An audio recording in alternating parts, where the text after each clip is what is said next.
বিলে দখল দূষণের থাবা আর নিষিদ্ধ জালে নির্বিচারে দেশীয় প্রজাতির মাছ ধরার ফল হয়ে উঠছে প্রকট। চলন বিলে কমছে মাছ, অস্তিত্ব সংকটে শুটকি উৎপাদন। মাছের অভাবে বন্ধ অধিকাংশ চাতাল, কর্মহীন শ্রমিক এবং শুটকি ব্যবসায়ীরা। পাবনা থেকে রিজভী জয়ের রিপোর্ট, ক্যামেরায় ছিলেন মিলন মাহমুদ। উত্তরে বৃহত্তম বিল চলন বিল এবং আশেপাশের খালগুলো একসময় বর্ষার পানিতে ভরপুর থাকত। নদী বিলের মাছ বিক্রি শেষে উদ্বৃত্ত মাছে তৈরি হতো শুটকি। মাছ কাটা, ধোয়া, লবণ মাখিয়ে চাতালে শুকাতে দেওয়া সহ নানা কাজে শ্রমিকদের ব্যস্ততায় মুখর থাকতো শুটকি পল্লীগুলো। পাবনা থেকে দেশীয় মাছের শুটকি রপ্তানি হতো বহির্বিশ্বের অন্তত 20টি দেশে, কিন্তু এখন সেসব যেন সোনালী অতীতের কোনো গল্প কথা। অপরিকল্পিত স্থাপনা ও বাঁধ নির্মাণ এবং অবৈধ দখল দূষণে মৃতপ্রায় চলন বিল। কমেছে মাছের বিচরণ ক্ষেত্র।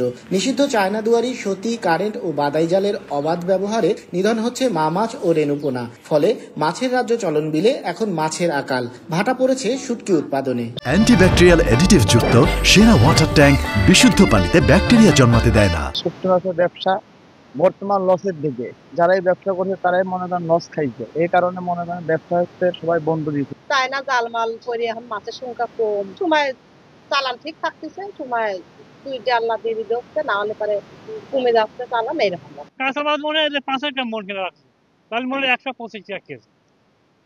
তাহলে বিক্রির সময় তখন দেখা যায় যে দাম পাওয়া যায় না। অর্জিত হয়নি শুটকি উৎপাদনের লক্ষ্যমাত্রা। অসাধু মৎস্য শিকারীদের দায়ী করে শুটকি শিল্প রক্ষায় ব্যবস্থা নেওয়ার আশ্বাস এই কর্মকর্তার। এই ব্যবসায় টিকে থাকার জন্য আমরা ইতিমধ্যে আরও প্রকল্প গ্রহণের প্রস্তাব আমরা করেছি। ভবিষ্যতে চলন বিল সহ আপনার গাজনার বিল সহ আমাদের সারা দেশের যে মৎস্যজীবী এবং শুটকির সাথে জড়িত যারা আছে তাদের নিয়ে আমাদের ব্যাপক পরিকল্পনা আছে। প্রতি বছর বর্ষা মৌসুম শেষে জেলায় গড়ে 50 থেকে 70টি শুটকির চাতাল থাকলেও এবছর তা নেমে এসেছে 15-20টিতে। লক্ষ্যমাত্রাও 200 থেকে নেমে এসেছে 150 টনে। রিজভী জয়, এটিএন নিউজ, পাবনা।